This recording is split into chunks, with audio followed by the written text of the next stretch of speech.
Are you tired of being awesome alone?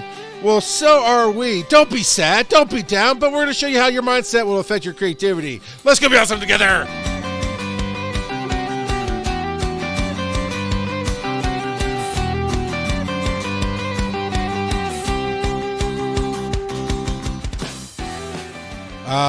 It's so hard not to do the same thing every week with just a Kermit Muppet Show. Yeah! That was just a great moment, though. Every time he introduced the opening of the Muppet Show, he was just so enthusiastic at the end. It's such fun. He was the best. But I have a candle lit tonight. Is that made out of Miss Piggy?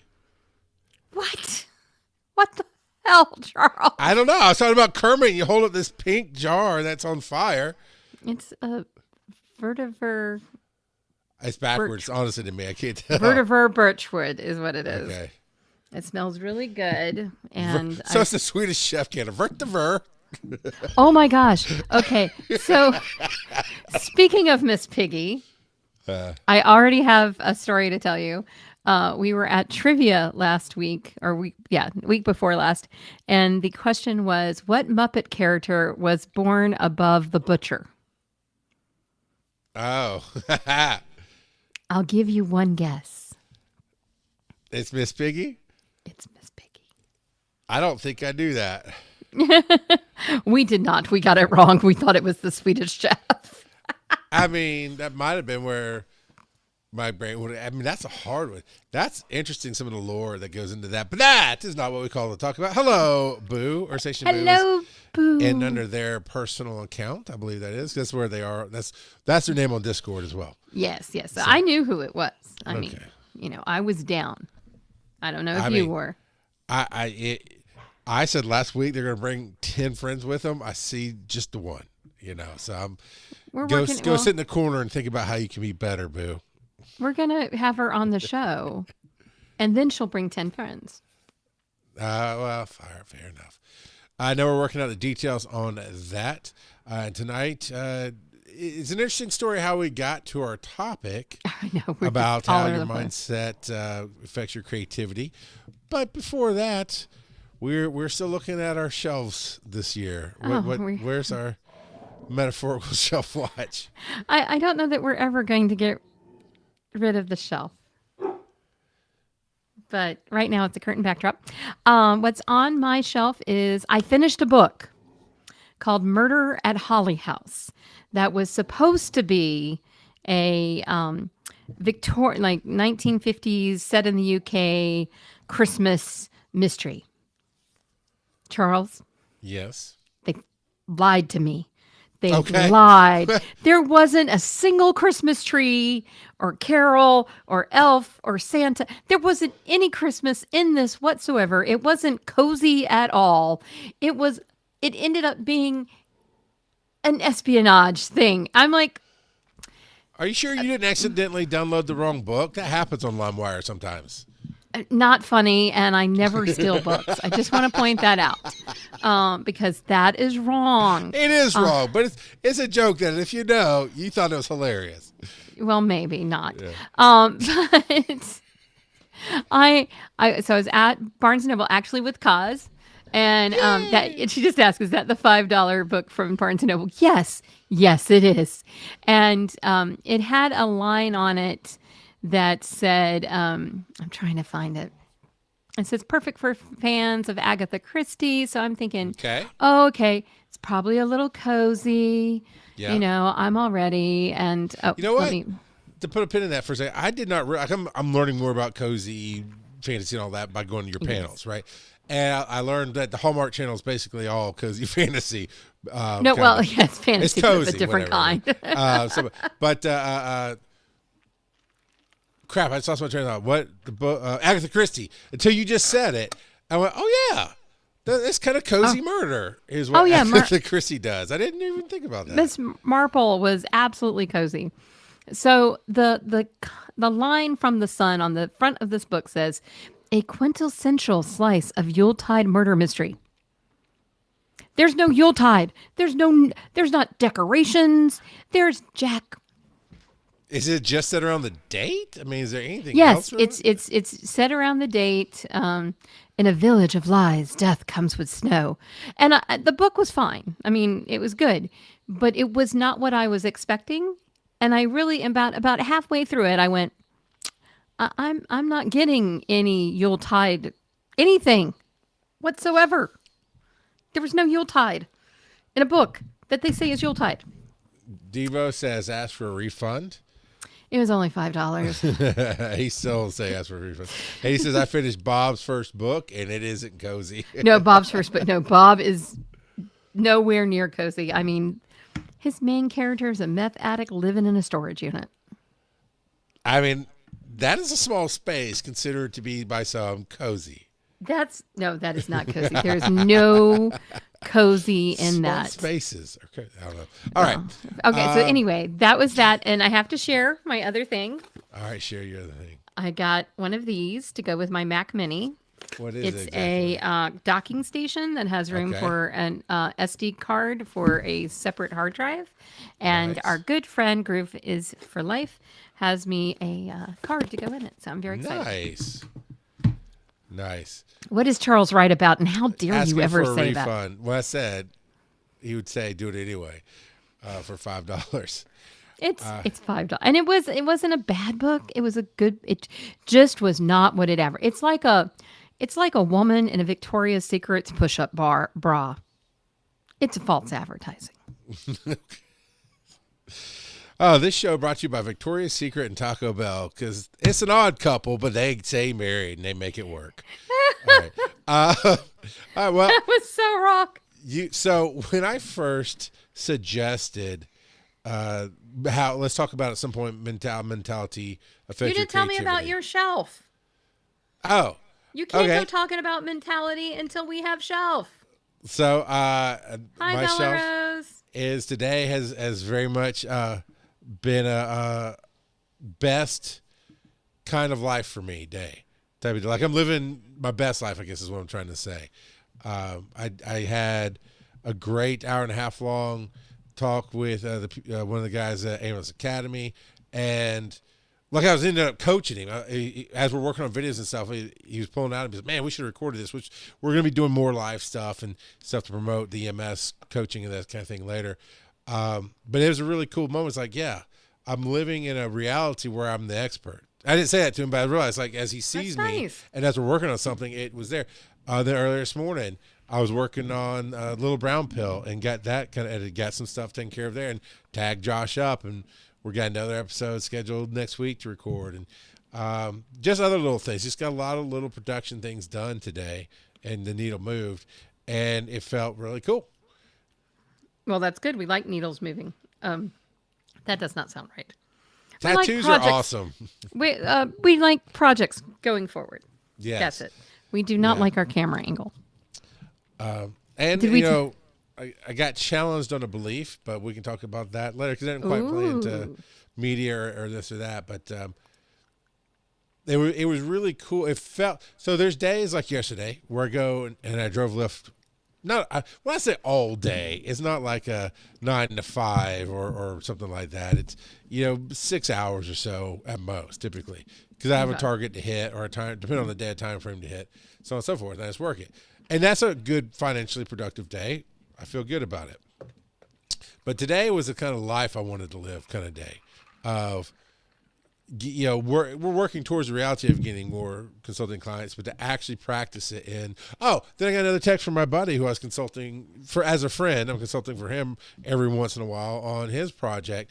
And so all this came in today, and he's like, oh man, nice. Take your time to email me because I got to save up money to even do the next thing. It's like, you caught me on a very creative at the computer day. So within like 10 minutes, I had what he had asked for and recommending some cameras and emailed off to him. I was like, this is the life I want, where I'd be like, one way or the other, every one of those moments like cha-ching, cha-ching, cha-ching, and I'm just as happy as can be because it's stuff I love to do.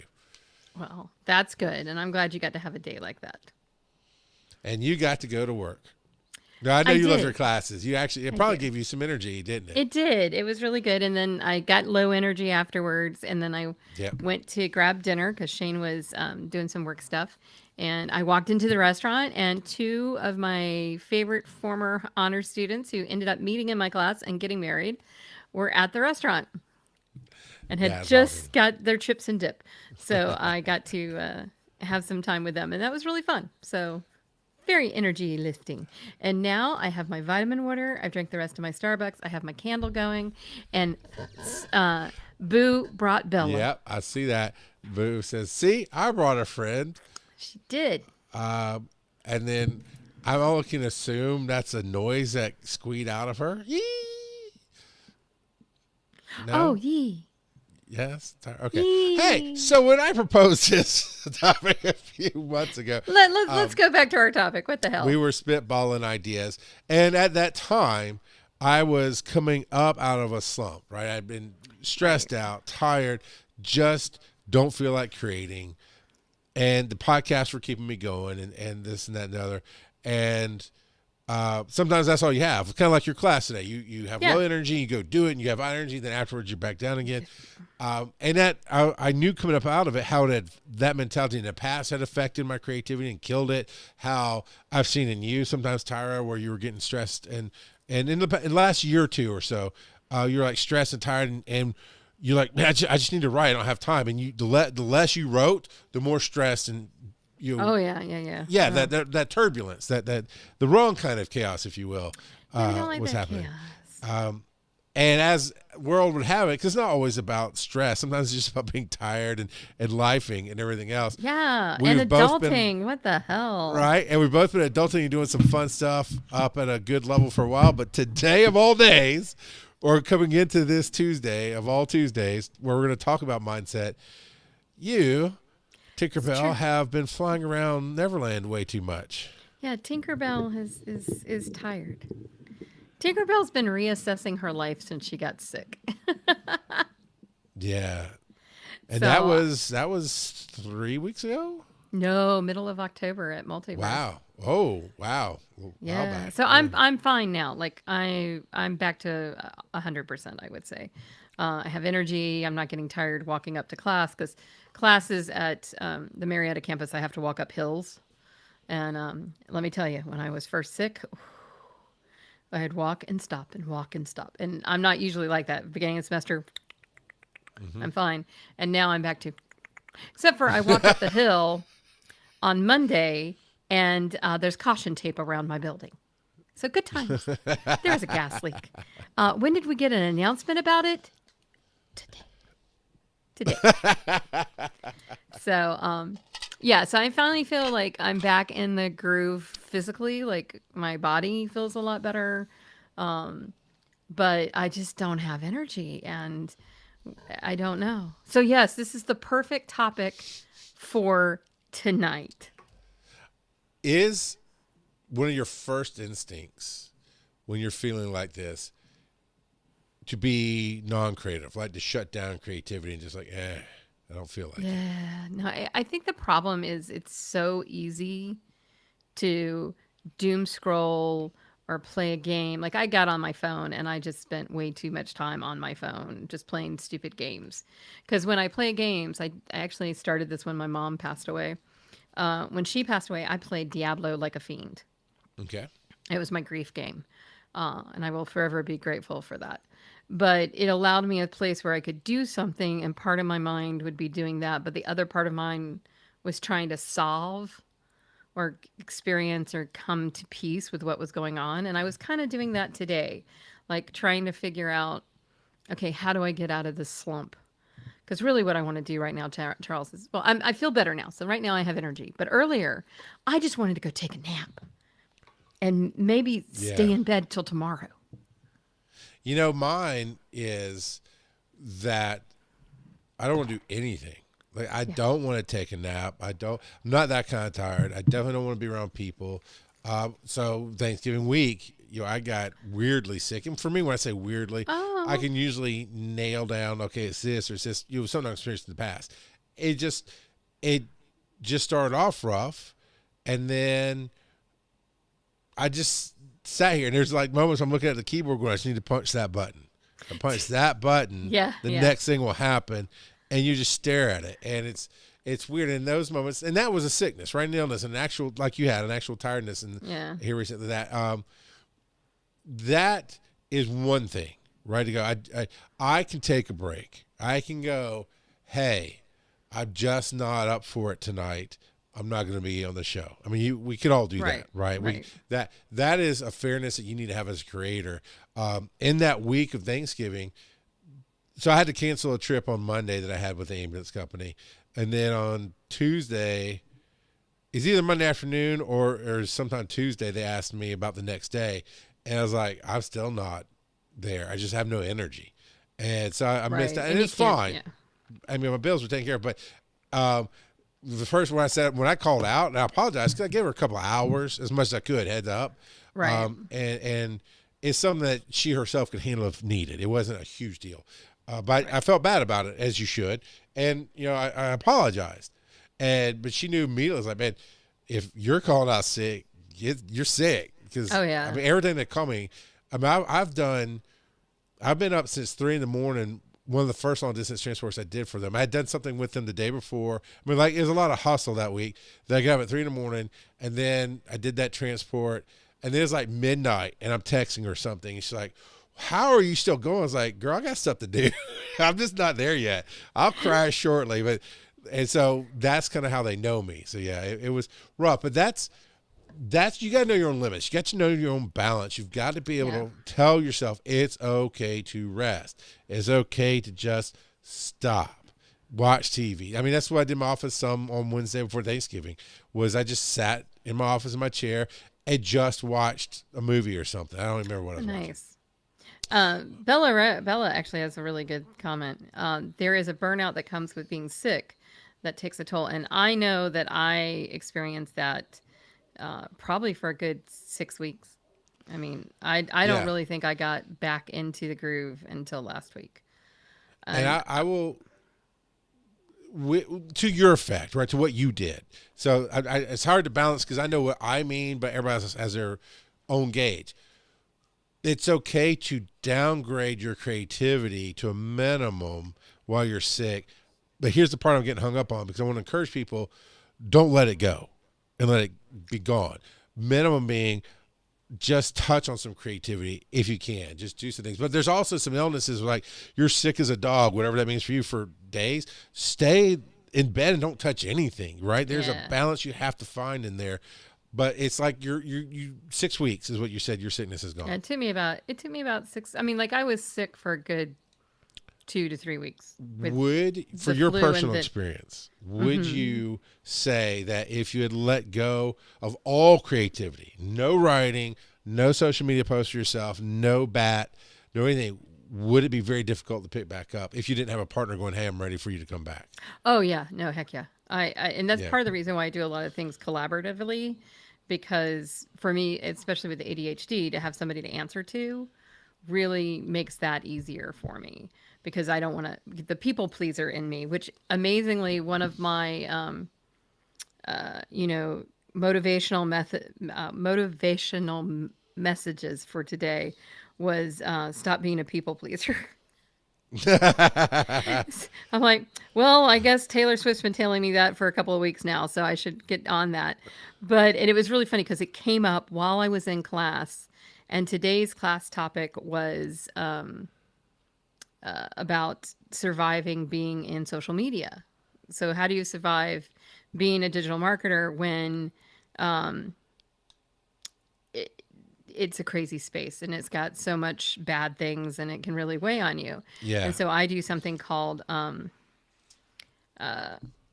keeping sane in social media. And so literally while I'm starting the lecture, this pops up on my thing and I'm like, let me share this with you all, that we should not, So yeah, if I wasn't trying to people please, I probably would have, first off, I would have gotten sick. I wouldn't have been sick as long because I was trying to do the things that I shouldn't have been doing.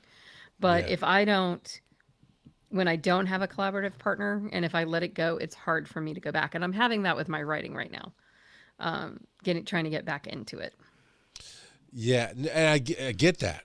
A friend of mine had been working on a book for 11 years at the point, 9 years at the point, or something, long time. And I'm like, we've literally spent not, out of the year, we've literally spent weeks together, like most days working on stuff together. I've never seen you write on your book. You're letting it go for other things. Your writers need to write, right? Right. You don't necessarily need to publish. You don't necessarily need to have it read. Some people do, but just as a writer, you need to write. As a I don't know, a talk show host, as a speaker, as a storyteller, I need to tell a story to somebody. I can go for a while without not, but I need to tell something to somebody. That's just in me, right? We all have to do that. So sicknesses, I like what Boo says here. When I'm in burnout or just a espresso mood. I love that. I love that. I might use that on caffeinations. I gravitate to the mind numbing to match my mood. Yep. I did that today.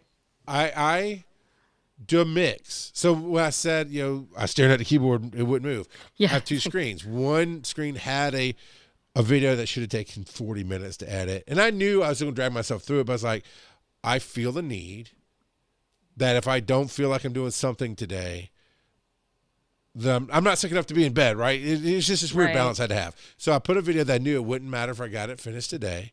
And I put some movie on the other screen. And that gravitated to mind numbing. I would watch the show, whatever, just let it go through. And then go, okay, I'm numb enough. Now I can hit this button, hit that button. Okay, we're cool. Hit this. Then I went back to another 30 minutes of TV. You can swing back forth. Sometimes it is okay, Tyra, to play on your game all day. It's okay to doom scroll. I used to value the days because I worked all the time as a paramedic. When I was sick, for me, it justified just relaxing. I had way more issues than I do today about push and work and creativity and all that other stuff. But the point is, I value when I was sick enough to not go to work. It would not behoove anybody for me to go to work. Right, particularly in that chill line in my of work. bed, watch kung fu movies all day, and it was cool. It was great. But as creatives, once I moved from working a job to living a creative life, and I still worked at jobs through that, but when I was back, it's like, okay, it's one thing to not go to work. It's a whole nother thing to not be creative. But I would push so hard to get on a show with have a really raspy voice or whatever. Yeah. And there was an episode of Breaking the Panel that I recorded. I can't remember if Phil was on at the time, but I just remember him messaging me.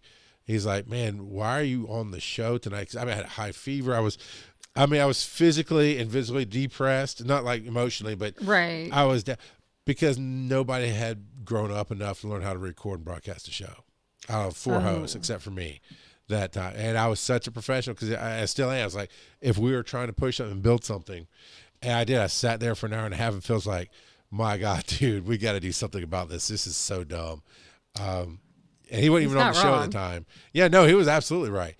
But that's the downside of that creativity of pushing yourself. So you've got that extreme range, right? You've got working too hard and then letting it go and risking not picking it back up. Yeah. And I think that part of the problem, both of us, I think, are workaholics to some extent. And Bella said this, she says, I tend to push and push so hard, and then I get sick, and it will take me out longer if I didn't burn myself out so much, which is exactly what I did. And it was actually one of my fellow faculty members in the honors program that said something to me about, is this because you're so stressed? Is this because you've just... And it's true. I finally had gotten to a place in my work where it wasn't as crazy as it's been for years, because I have this new temporary position in the honors department that's lovely, and it's just not as stressful, believe it or not. And my body was finally like, I think, okay, so it's okay now to get sick. Let's get really sick because you've pushed really hard, because I just do too much. And that was absolutely what happened to me. And it took me out longer. And because I tried to come back instead of resting and honoring what my body was going through, it took me longer to come back. Your body will tell you what it needs. I've had to tell medics many a time, no, you're not on my truck today. I fine, I can do it. It's like, your body will shut down at some point. Well, and if period. they're sick, you don't want to get other people sick. Right. It's already starting to get downgraded, right? You're starting to get that outward illness. But yeah, you will crash. You will, and nobody wants that. No. And I like how you said how you pushed too hard and you didn't honor what your body needed. And I think we've all done that. At least between you and I think we've all done that for sure. I think I do that all my life. I've really, nowadays, Aaron got the head cold that I got a cold right after conjuration. But it was about the time, right? It's the season. I get it every year. If you've listened to my podcast for years, at least once a year, if not twice, what is his name? Funky Cole Medina. Tone Loc. Tone Loc shows up on the show once a year because I have this legitimate cycle. I get a head cold, gets into my chest, then I start losing my voice. Then one day I absolutely is gone for a day, and I just stop talking, which I know is we're like, what? So no, I understand what I need to do. So I drink my coffee and I take the medications. Oh, that's it. As soon as I start to get sick, I hit airborne real hard and I do Advil, sinus, and a guanfacine. That's combination works for me. Hit it hard, hit it fast, then lose my voice one day. Then the next day, usually is with as many podcasts as I do, I usually end up on some podcasts sounding like Tone Loc and Baby's Kids. It's hilarious. And things I boom, did back not up. need in my brain. 3 to 5 days done. And only one of those days do I really feel bad. My wife, however, of course, we're in the same area, same room, same bed, whatever. She gets the cold. She won't stop trying to do her life. She doesn't take medication on a regular basis. She doesn't honor what her body needs. We're now a week and a half in, and she's gotten better and worse and better and worse. And today she's worse. I'm like, what can I do for you? You want some soup? Because I'm not going to tell her, just do what I told you to do. Take some medication. No, that will not help the marriage. No, so I help her with soup and whatever she needs, and I did tell her tonight she's thinking about getting a shower. I was like, yeah, get your hot shower by like 7:30. By 8:00, take a NyQuil because she hates how drunk she feels in the morning because she always takes it at like midnight 1. Yeah, and just tries to get up at 7, 8. Yeah, so like take one and just let it knock you out until the world ends. She's like, what? That was extreme. I'm like, I don't know how to really get it through to you. So, I mean, I'm not trying to be an ass. Until you cannot funny. sleep anymore. Because the world is fine. Tomorrow is not a day that she's needed for anything. So we'll see. Well, but you got to honor it. Go ahead. Yeah. And I did do some crocheting. I did some other like different types. Like Bella was suggesting that she does other things that when she's not feeling well. And I definitely do that. I definitely crochet. We did do some, I was feeling better last week. And so we started putting up Christmas, and that kind of is a creative thing for me because we're decorating and trying to figure out where all this stuff goes because we have way too many Santas, as we've talked about. And I'm going to take pictures so you guys can see. But I did do that. I actually read some, which I don't always get time to read. And I think that's something that you can do that's not necessarily you being creative, but because I'm a writer, reading is part of that journey. So I did finish The Holly House last night. No Yuletide. Okay. Sorry. All right. So now there's another mentality that we want to get to, but I did forget that we had speak pipes, so I was voicemails, if you will. And so I'm like, we'll take a pretend break here, right? We'll take a break, play the speak pipes, talk about them, and when we come back, we're going to talk about how depressed mentality, stressed mentality, the emotional side of things can affect your creativity. But all right, here is. I believe this is the first. No, this is the first one. Let's try. Oh, make sure we're turned up. Looks like we're turned up. Okay, here we go. Hello. I have no idea what you guys are talking about this week, but something that came up in my mind. I was chatting with Steve Adams and also Elaine, and it was about content, old content. Steve, he was finding an old episode, and he sent it to me, and he commented like, oh my gosh, it's crazy listening back to that. And I was sending Elaine something that she had talked about on the podcast.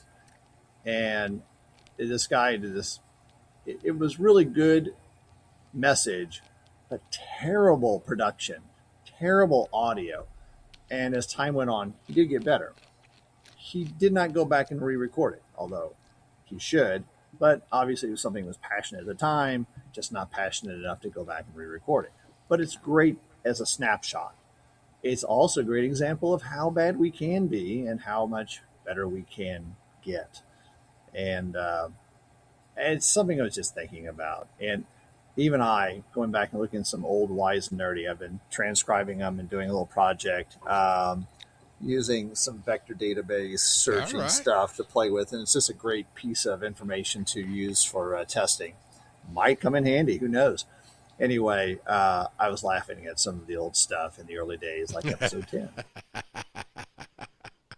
Well, and it's true. I mean, creativity is progression. Like the first stuff I wrote is nowhere near as good as the stuff I write. Oh, and same with recording. And I'm going to cough because I have to do that every episode. That lined up a little too much.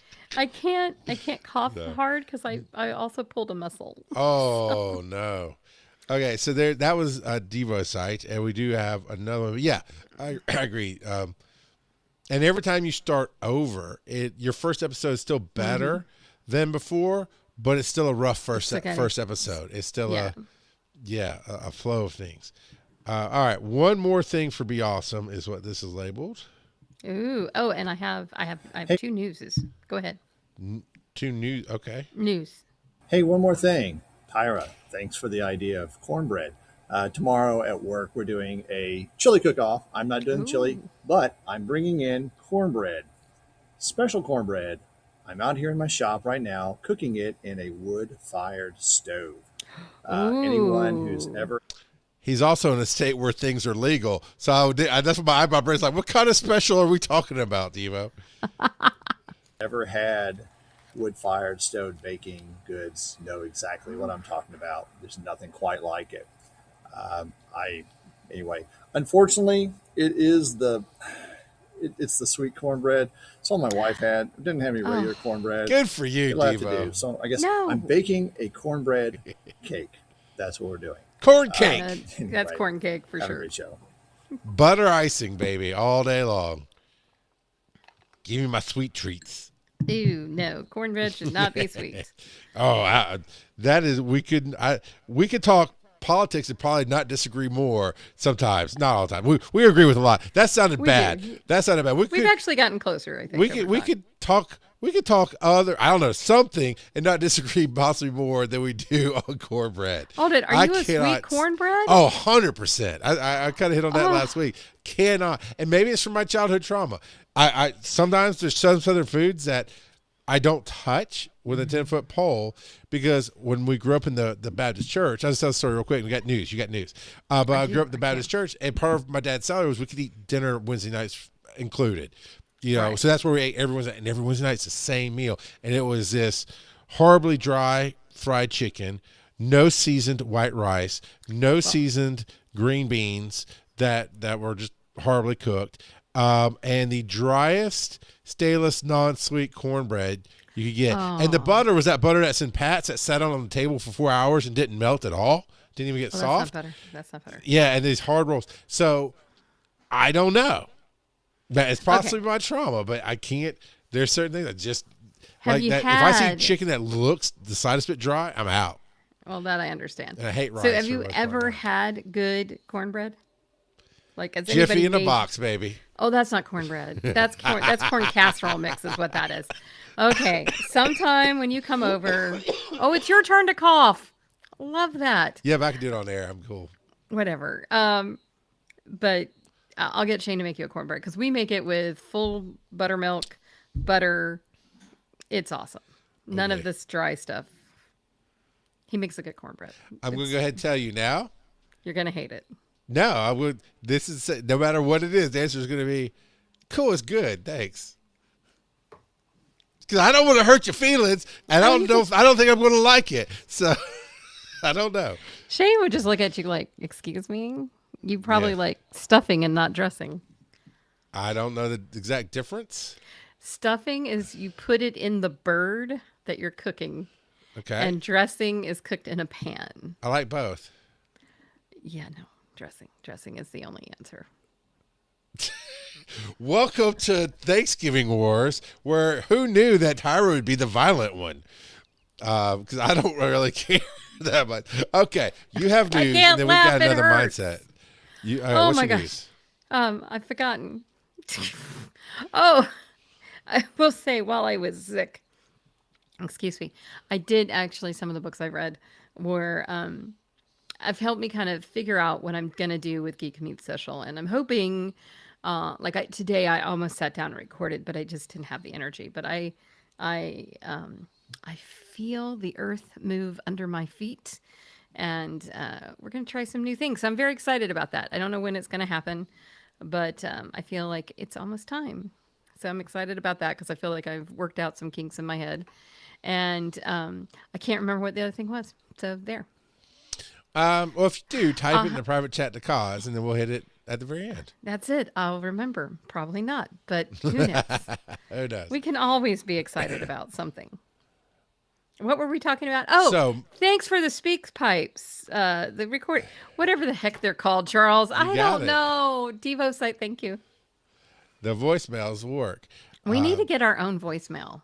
Yeah, I think we can set that up. I think we need to do that. We'll hook it up. By we, I mean you. I know. It's quite all right. So mindset affecting creativity. Mindset. Now, Okay, back to show. we hit the sicknesses and those things, yeah. But what happens, Tyra, when you're stressed, when you have when you needed to replace 25 or 28 windows in your house, and then a tree yeah, fell I in a did that. gazebo, and life's happening, and then you may or may not get that promotion at work, or how's that Oh affect no, your I knew I was creativity? going to get the. I knew I was going to get the promotion. Let's be honest. We did replace all the windows a couple of years ago during COVID. We did have a tree fall on our deck roof. We also had my husband's thermostat go out in his truck last month. So yeah, it's been fun. I think the biggest thing that I realized was when I got sick and all these things were happening, because all of this was happening while I was sick, that I get overwhelmed and that I need to have a clean space. So one of the Okay. things that we've worked on, and unfortunately the last place I'm going to is my office, but we have really worked on the rest of the house and getting things put up and put together and easy to maintain, and going through, you know how you have things that you need to go through but you keep putting it off, or you need to put that thing up but you haven't put the thing up. We've been doing those things and really trying to make a commitment to continue to do those things so they don't pile up, because when I was sick, Shane's trying to take care of me and he's got work, and so it just Yeah. clutter went everywhere. So getting clutter out of my life has helped free my brain space. And so sometimes I think when you are creatively stuck, or you're just feeling blah or depressed or whatever, doing something to make your space better can help readjust. At least for me, it helps readjust Yeah. my attitude and helps the energy flow better. And then that helps my creativity. No, I absolutely agree. My studio this entire year has been in various states of disarray. It did help when it had people coming. It made me clean up a little bit. Yep. And each time I've actually gotten cut down on the clutter. Still a little bit here, and there's a little bit in front of me that I just need to put up above me. And it's not dragging me down, but definitely when there's times when I'm feeling down, I'll take the broom that I have in here and I'll just sweep up some of the dirt and get the little ramp cleaned off and whatnot. It's just something to keep you moving and be different. But I've definitely found as a creator, sometimes my only hope in the darkness is what I'm working on at the time. And it can be something simple as showing up Right. for the podcast, Right. having some. There were times, so Breaking the Panel being the one that had 3 other co-hosts on there. So there's 4 of us. So any one of us could be gone and it wasn't going to tank the show. But there were definitely times where I showed up to the show all day going, I just don't want to, I'm just done with everything. Don't want to do anything, but I did it anyway. I just never canceled and I just showed up, and it was the energy boost I needed. It was Yeah. the hour and a half, 2-hour distraction from life, And sometimes that's really good. yeah. Like I mean, I think even when you're in the midst of crazy, sometimes you have to take a step back. Like I actually talked to my students about that today. Hi, Dobby. That you need to take that break. You need to put the phone down and go walk outside or go do something that disconnects you so that you can recenter. And I think that's really important. Yeah. Sometimes you need to, if you work solo, you might need to reach out to a friend and say, hey, I'm going to use your own words internally, but for me, it'd be, I'm going to put down my creativity for a minute. I just need to be. I just need to Right. to breathe as best as I can breathe. But I need you to stay on me in a week. Ask where I'm going. Once a week, and Yeah. then ramp it up. Because I'm going to need somebody who cares to say, hey, I need to see more of this. And that, in the early days of podcasting, for me, it was really difficult to see live numbers. It was not always accurate to see downloads, and Oh, there were yeah. just times where just numbers weren't really there. And honestly, interactivity is better, right? You being the SEO professor, you probably know this, but I've been noticing a pattern looking at other accounts on TikTok, going, man, you had, I saw one today, I really liked him, but he had almost 100,000 views, and he had like 120 likes, hearts, and Oh, so yeah, in yeah. 140, and I'm like, holy cow, even some of the bigger creators I'm seeing less than 10% hit like and comment, but they've Yep. got, I mean, you look at it, it's 1 million views on this video, and in that they don't even have 100,000 likes. Like that's crazy how that works. But look at it's only been lately since I've been paying attention to look at kind of how things, I don't know, my mind's just been on the formation of how things work. And I went, but the first thing my mind saw was, oh my God, man, you got 500 people to hit heart on your video. That's awesome. You had 50, 60 people comment on you. Right. That's awesome. And then later I see the video did like 100,000 views, and that's when the science brain kicked in, like, wow, that's interesting statistics, but I never thought it was a bad thing. Right. And It's a shift in how we consume. It's really a shift in consumer behavior yeah, and viewer behavior, and that we're doom scrolling and we don't stop long enough to heart or to comment. yeah. Like unless it's something that we really connect to, and that's consistent across most platforms right now. And we're on a side note, but it's kind of relevant to the Yeah, mindset. I mean, sorry. I don't really doom scroll, and because I find myself frustrated. Like if I start it, like it's 1 no, 2 no, 3 no, and then like, oh my God, it just so irritates me that I put it down and go watch anime or something. I cannot doom scroll, because I just love that I've taught myself, or maybe this is just how I naturally am with social media, and that's why TikTok works for me and other platforms didn't, is I want to consume the story. Now I may watch it for 30 seconds, like, okay, it's not hitting the note I need it to hit, but I'm watching all kind of stuff, like people build tables, but the way they crafted the visual story is telling me the story that I need and I'm looking for. I've listened to some true crime. I follow some car dealerships because they tell the story of how they're selling things, and that's what I love about it. And I'll sit there, and then even if I get a little bored, which sometimes happens, right, I'll still heart it. Sometimes I'll even share it, but I try to watch it to the end to get that pushback. Yes. But that's because you're a content creator and you know what you're giving them back. Yeah. That once I get a little bored, I do tie into. I even get on my wife. She'll have my video because she does the friends feed, and she doesn't have that many. She doesn't count that many people's friends on TikTok, so her feeds some of the same stuff. It's kind of short. Right. But she'll go, oh yeah, I already saw that video, and she'll scroll past. I noticed, like, but you didn't hit heart.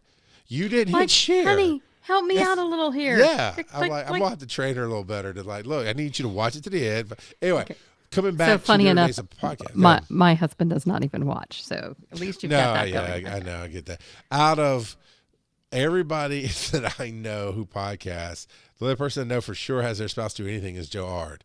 She watches a live show and interacts with us. That's really sweet. It is, but it's also, I get him in a lot of trouble sometimes. Not me weaponizing relationships. Okay. What? Okay, so Wise and Nerdy Thursday night, I have a topic of conversation for you. Okay. How does Joe not know what Whamageddon is? Okay, I'll throw that in there and ask him. Because he did not know what Whamageddon was. He's not really a social media guy, and he's a bit of a but, Mormon. But that does not mean you can't listen to Wham. I don't know. So I get surprised by what he does understand. I mean, for the longest time, we had a segment that I would just stop and explain things randomly to Joe. You know, Well, like if I did it to you, even to be funny, that's mansplaining, and it has to be over the top mansplaining, right? But because it's two guys, I would just stop and go, okay, Joe, so a microphone is this thing you plug in, and just forever, because he'd only get half the references that I'd make. All right. Oh, but remember when I'm having a flashback to chaos surfing. I know, we were chaos surfing Tyra tonight. We worked together and somebody was building a website for us for actually one EMS. And I told you he mansplained me. But my favorite part was when he mansplained to Charles and I was like, yeah. See? We shut that down real fast. Yeah. Let's have a minute. Anyway, sorry for the sideways. hey, you know what? That helps with the mentality sometimes. So, yeah, there you go. She called it out. Surf the chaos. The chaos. Thank you, Boo. We need to get that on a button and hit it. The next time we see Boo in real life, we need to get her, or when she comes on the show, we need to get her, record her saying surf the chaos, and then we can put it on the button. And she has the sweetest voice. I want crazy animal gonzo voice from her. Maybe you don't say surf the chaos in a sweet voice. Surf the chaos. No, doesn't work. That's like having a cozy mystery set in Yuletide. There's nothing cozy about that voice, my friend. There's nothing Yuletide about it either. All right. No. So did I mention that I wanted a Christmas tree? So in the early days, that whole thing about interactivity in the TikTok when I was about, it was a lot harder to get interaction. So one email meant a lot to me. Right. But there was times where I'm not getting any emails. I'm not getting any social media interactions with Facebook and all that stuff. And every time I was like, I'm just not going to do the show tonight because nobody cares. Maybe 20 people listen, maybe 30, but nobody's interacting. Nobody cares. And I mean, there were times where I would forget to post a show and I'd realize it and like, nobody cares. Nobody said anything. And at some point, that needle changed. I think it probably changed because I changed my mentality. Right. And said, I want to do it because I want to do it. Now, that's not the lesson I'm trying to teach here. I'm trying to say it does help when you're creating and somebody says, hey, where's this next thing? Hey, I haven't seen your video in a while. Hey, I haven't seen you post something funny in a bit. Or, Tyra, you haven't put out. No, okay, that's a bad example because I know you want to put out a newsletter, but hey, you were putting out your newsletter and I haven't read your thing in a while. That means a lot to creators, and especially when we're down. But knowing that we do it for ourselves sometimes isn't enough, but sometimes it has to be. If it makes sense, if you know what I'm saying there. No, I think that almost everything that you do creatively, part of it has to be for yourself. Like there has to be a part of you that's enjoying the process. Otherwise, I think creativity and joy and enjoying are a part of that. Unless your heart is wrenched open and it's the sadness that's causing the creativity, which Tyra does not like. That's not Tyra. That can be somebody else. Tyra likes to be creating in a place of joy. So 100%. And sometimes I might say, if this is not a generic statement, it would be if I were coaching you in a moment statement in the situation. If you feel burned out in creativity and you're pushing too hard and too much stuff and you just feel worn out, I probably would say, depending on the situation, as a creator, maybe you do need to step back. Maybe you need to stop for a while and see what happens in your life. Because I had to stop for about a year.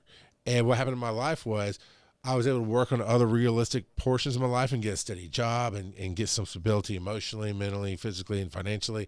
And see what life was like without creating. Right. And probably about 6 months in, I was driving my wife crazy and not realizing it. A year in, I felt empty. I was like, I need to podcast. I thought part of my problem was podcasting and putting everything out into the world versus into the house. But I found an emptiness. I'm not saying it should take you a year, but you may, if you feel too burned out. Your mentality, I have to do this, comes through. Everything is a vibration. what molecules, right? They vibrate at an atomic level. Everything's a vibration. So if you are feeling crappy about creating, it's coming through in your creations, is making you feel more crappy. You might take a step back and fix whatever is making you feel crappy. And quite honestly, we've seen a lot of brilliant artists do it. They created, and they went, I'm kind of done. Right. One of my favorites, Childish Gambino, talked about when he released his last album. It's going to be his last album. It's probably going to be his last tour that he's doing, because he just feels like that story is told. And part of his musical thing is it's Danny something Glover. Oh, I know who Donald you're talking Glover. about. Donald Yes. Glover. And he's also a comedic actor, and he does stand up, and he does acting, he does other. So part of Childish Gambino is him, but part of it is an act. But he's, for what his reasons are, he's told that story. But until you get to that point where you really feel like you need to step back, Tyra, I want you to weigh in on this. I would encourage every creative to hold on to something creative, even when they're in the hardest spots. Well, and it can. I would say if you're stuck, go do something that's different, that's creative. Yes. Like, good. let's say you want to make sourdough bread, or you want to do painting, or whatever it is that's different from what you normally do, can help get those juices flowing, those creative juices moving, and get your creativity back. And the other thing is to really say, okay, is there's things in my life that's blocking me? Is it negative people in my life? Is it negativity in my space? So, like for me, one day when I looked at Shane and I said, I have got to get, we have got to get the house clean so that I can function, so I don't feel overwhelmed, because when I'm overwhelmed, I can't create.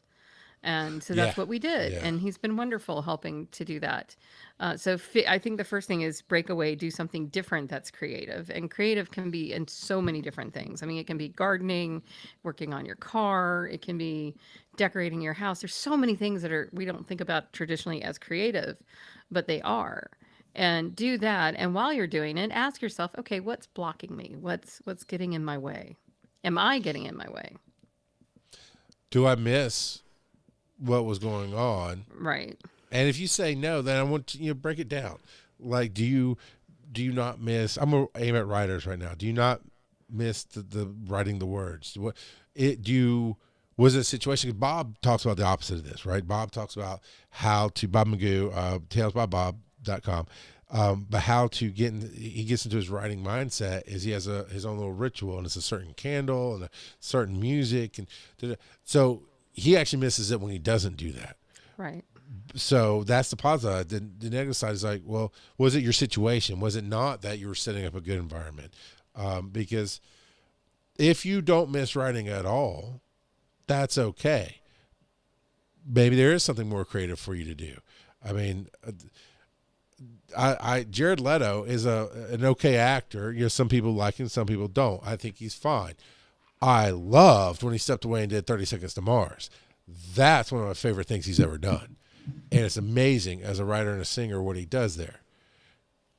And then he comes back and acts. I'm like, cool for you. I'm glad you're getting paid to be on the big screen, man. But could you come cut another album for me? That'd be Could do that. Yeah, I like but that. Everybody has their thing, right? Or different things. With their connection. And I think that's kind of what we're talking about. Your mindset affects your creativity because they are connected. Your heart's connected. But creativity for creatives is an inherent connection to the universe. And when we're not creating, we're missing that connection. So maybe part of your downed mindset, and I know this is true for me in certain areas of my life, I'm not creating something. It doesn't have to be a big podcast production. It can be something as simple as messing around with some music or writing the first chapter of your book. I was told again today with some of the advice I was given and some of the things I was talking about with the ambulance companies, they're like, you should write a book. I'm like, we're going to start recording these phone calls and get a transcript. So then maybe I can start piecing together some stuff and start writing some things out and figuring it out, because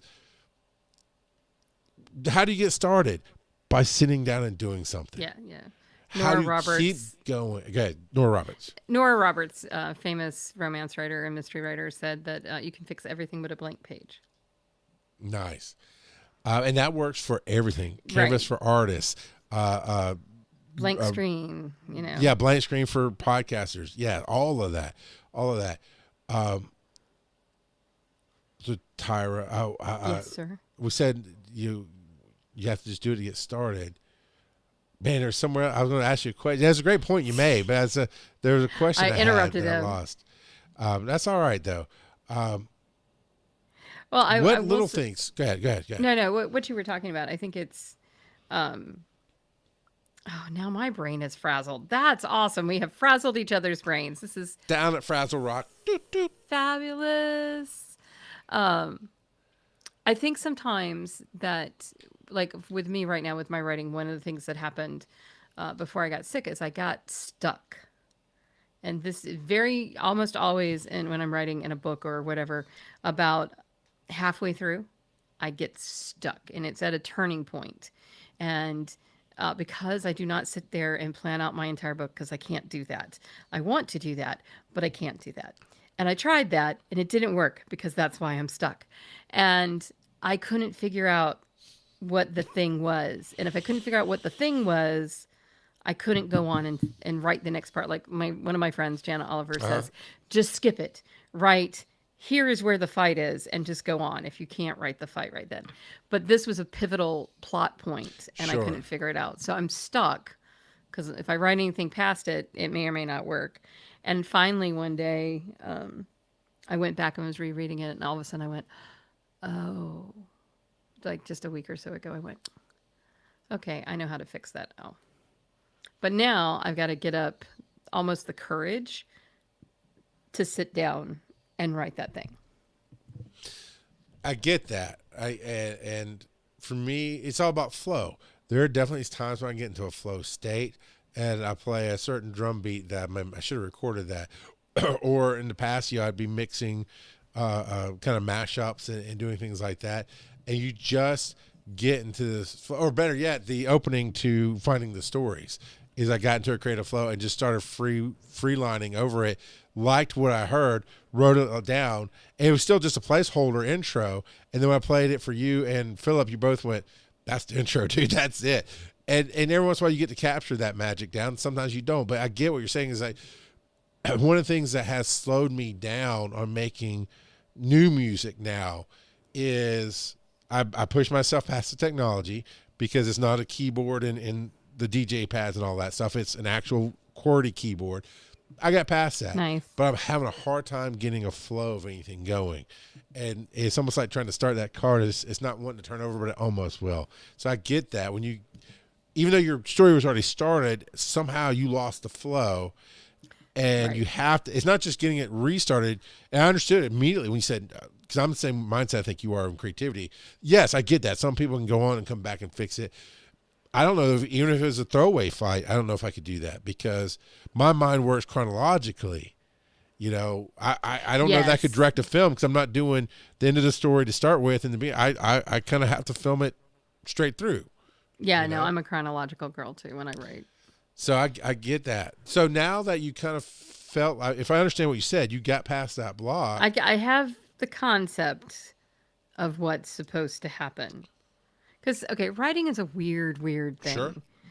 In that, especially if I'm more of a pantser than a plotter, that you write, but in many ways you're not writing it. In many ways it's something that you are, it's just an experience. That yeah, I get that. That's the same way I do music. Music is very similar too.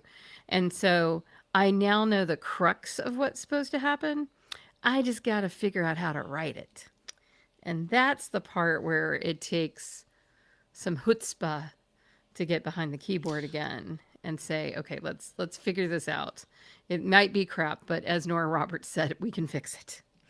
Now, does it help? I know when I am recording something, like with lines and whatnot, even if I have to read off a teleprompter, I know that if I get to a point and lose it, if I just go back to like the last sentence or two and it'll get me back into the beat of things and hitting it.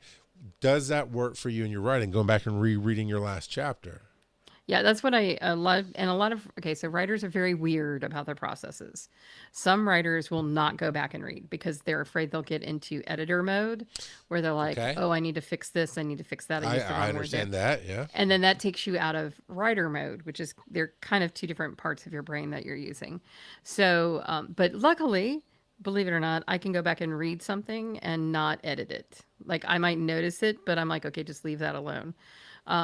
The other thing some writers do is they'll leave off almost mid sentence or mid action, where when they come back, it's almost like a prompt. Okay. So, like, Sally walked out of the room in a huff, and you leave it there, and then you're talking about how that fight, played out. Okay. So, some people do that. I do sometimes write down, hey, this is the next thing that happens if I know it and I have to stop writing.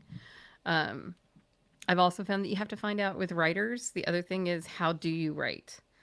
Like, I love writing on a keyboard, but if I'm writing about I have a somewhat memoir stuff about my parents, I almost always have to write it by hand.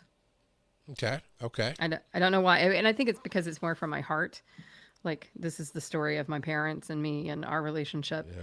And that's something that's closer to there. So it makes sense that I have to write it. But when I'm writing fiction, I can write it. I can type it.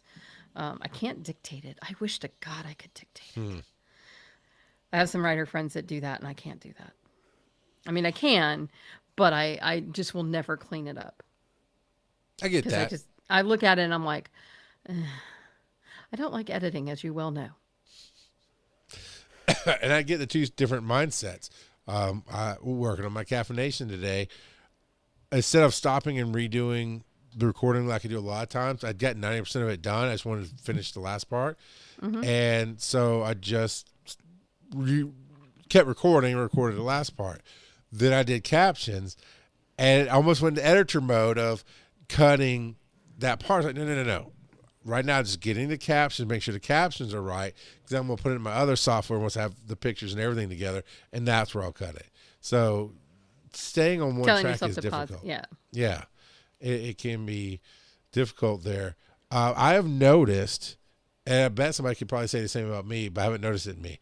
But I've noticed in you, when you're feeling the most kind of stressed, or helpless is not the right word, but when you're feeling like maybe you need help, because life is just stressing, right? Because if you had real help, you'd ask for it. But, that you help the most. Like, we'll be in a conversation, I'll say something, next thing I know, you're on somebody else's page looking up their social media. Oh, well, they can fix it. I'm like, Tyra, that's... No. Stop fixing the world. And that might be a natural you thing. Your caffeination logo came out of that. I know. And I wish I'd screenshotted the text. It's still in there. I don't read messages, but and there was like, no, Tyra, you're busy and you're tired and you need and here's another one. Okay, I'm going to surf the chaos. Here we go. I'll feed back into you. I don't know if that's just I think a Tyra I'm the same thing. way sometimes. But that might be a creator thing. If you don't resonate with that, that's fine. But that's that might be a flag to you to go, I need to stop.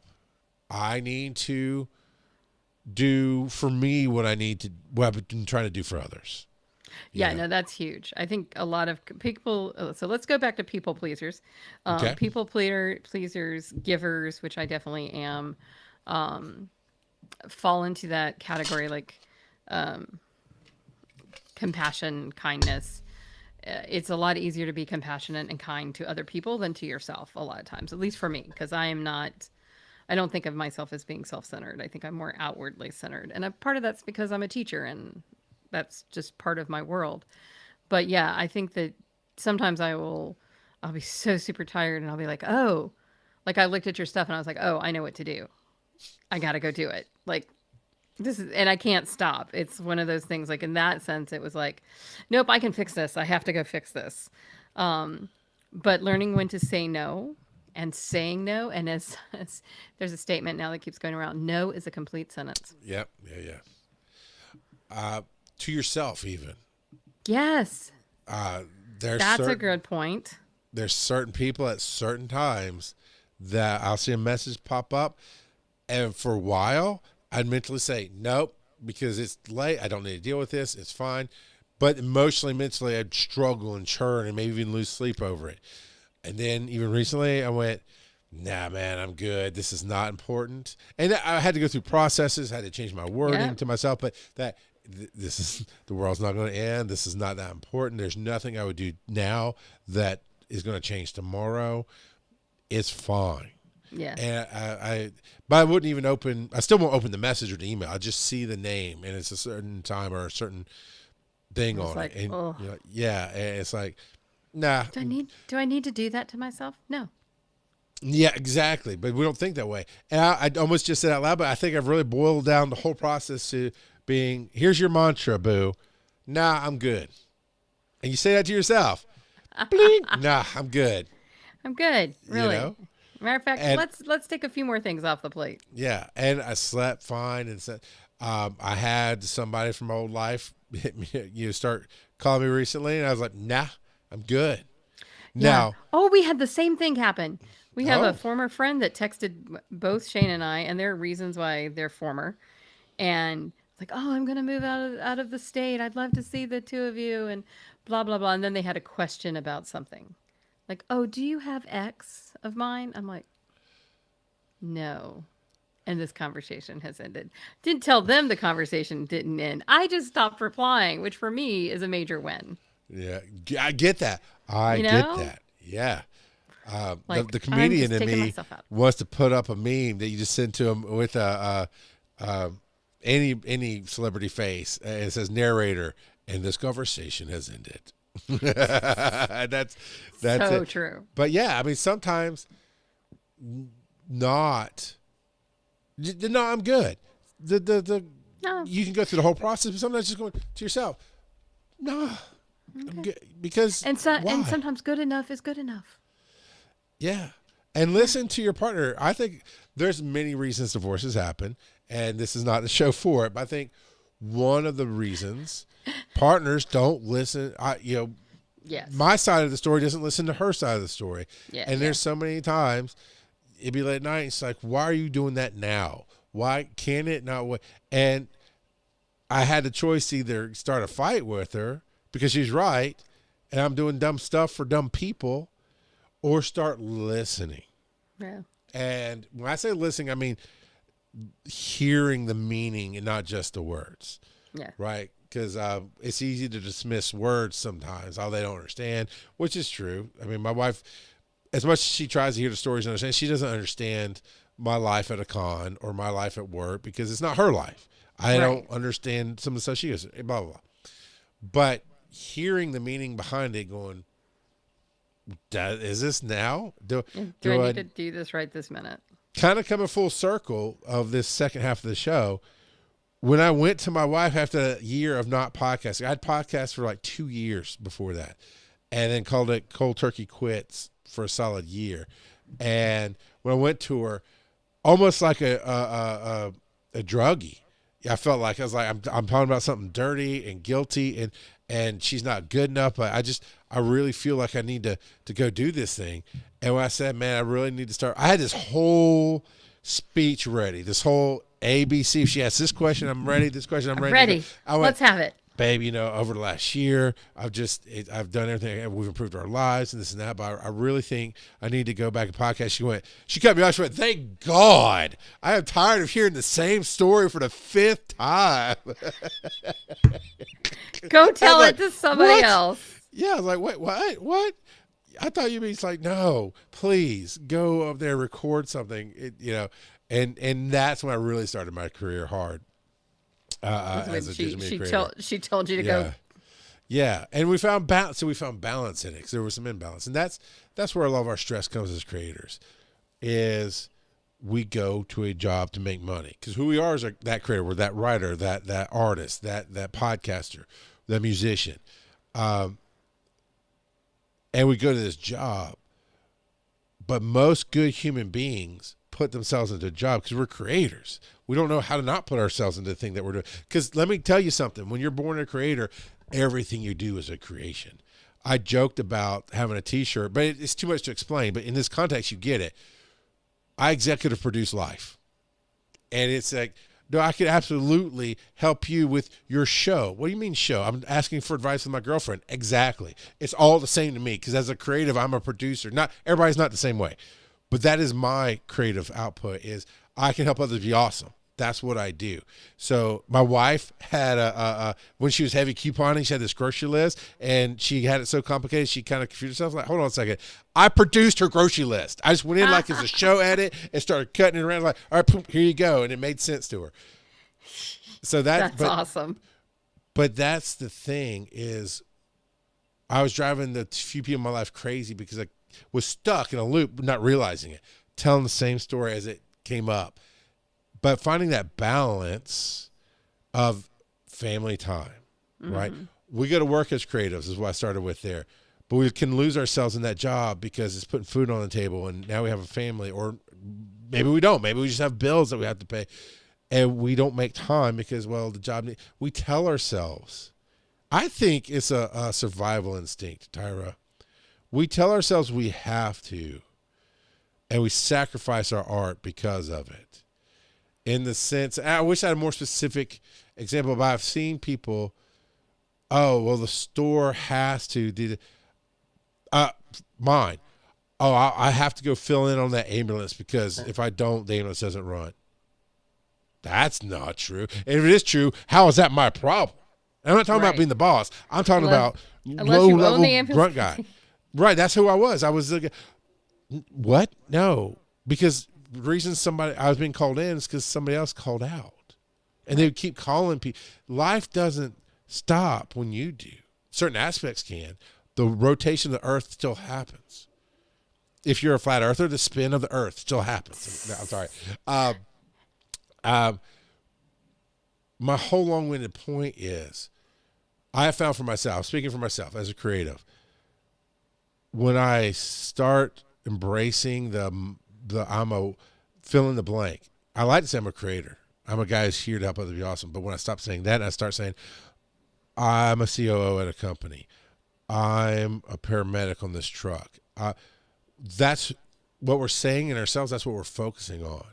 And you'll be imbalanced. And I honestly don't remember what the season was for you in your life, Tyra, but I knew you were coming out of it. You kept saying, I'm just not writing. I haven't written in a while. It's really bugging me. I've got to write. And I'm like, and I don't know what I was saying to you and Bob was saying to everybody else, but everybody else was feeding into that. Cool, you're coming up. And we got you. We've been here the whole time. We've got you. We knew you were going to come up out of the pit of despair or whatever the one was in Labyrinth. Not Labyrinth. Yeah, no, not Labyrinth. Never Ending Story. Whatever that mud was in Never Ending Story. We knew we had you. And I've seen that in other creators. And it's like, good. And I love what you said recently, how you went back and read your own book and it made you cry because it was actually good. Oh, yeah, no, the book I'm writing is really good. I'm really happy with it. You know? So, but I think the thing that's been a sticking point for me that's a little bit different from you is that what I do for a living is also part of my life's calling. Yeah.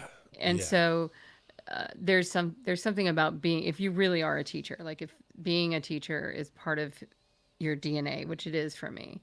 And there's something that is very creative about it for me. At least it's not true for all teachers, but for me, I'm a very creative teacher. That does feed my creativity. And because there are things when I have to be there, I have to be present, and I put so much into it.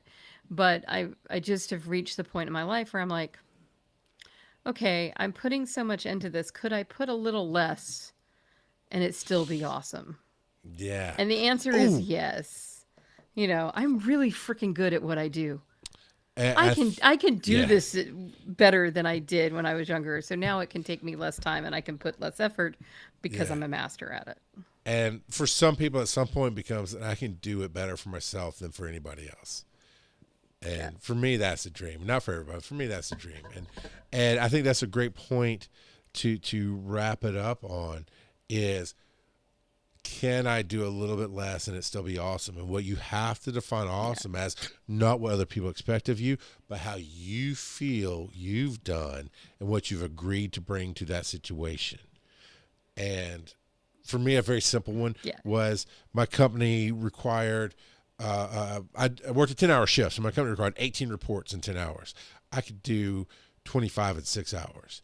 So that's what I did. I did 20 to 25. So I did over the required amount. They're super happy with my production level. I can go to sleep going, I went above and beyond today and did a great job. Right. And then I worked on building my podcast empire. And it was win-win across the board. So that was my definition. And it took me a while to get to that. It was my first time I could define, this is where I feel like to myself, not to anybody else, I can defensively say, I did my job. I mean, you got your money's worth out of me and then some, and thank you for having me. So I think you have something to say about how you define awesome, it felt like. Well, no, I just, sometimes there's, like with a job, there's certain things you have to do. I'm learning that when I put in 75%, that's most people's 110. Yeah. And my friend Jennifer just said this when she spoke to my class, that she was giving at her previous job like 150. And she realized that, okay, that was way too much. And then she was getting taken advantage of and all these other things. And it was burning her out. Mm-hmm. And now at her job, she gives a little less than 100%. But nobody notices. She's still a rock star. Yeah. All those things. And so I'm learning that I don't have to give Tyra's 100. Like my 100 is off the charts for other people in many aspects, not in everything, but certainly in some aspects, particularly what I do for a living. And so I've just learned that, hey, I'm really good at this. I don't have to spend as much time on it. And I can say no to this and say, oh, I'm sorry, that's beyond my scope. I think learning to say no is part of that. But yeah, I think that having that recognition of do it well, but you don't have to go off the charts all the time. Yeah. And finding other outlets. So that same office, I was bored. I mean, I worked on some of my podcasting, editing and whatnot, and that was the balance. And they were cool with it. Everything was copacetic. It was all out and open. Nothing was hidden, blah, blah, blah, blah. Right. But I found, okay, this is only satisfying part of my life. So other avenues. And something we can talk about in another episode. So we do need to wrap it out here. Is that one of the things I used to call the podcaster's problem is you get 10 episodes into your podcast, you love it, you're so jazzed, you're excited, you want to start another one. Yes. And that's happened.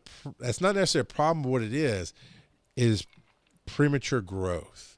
Because I have found I do this show to feed a certain need in my life and niche. I do Wise and Nerdy to feed a different need in my life. I do Finding the Stories and Caffeination separate to fit, and so I'm creating in different areas. That's what you've written many books. You've written different styles of books. Right. You same thing. Yeah. And some authors talk about how 3 books at once they're working on because you are super creator. That's amazing. But it's okay to pause one because that's where I got to.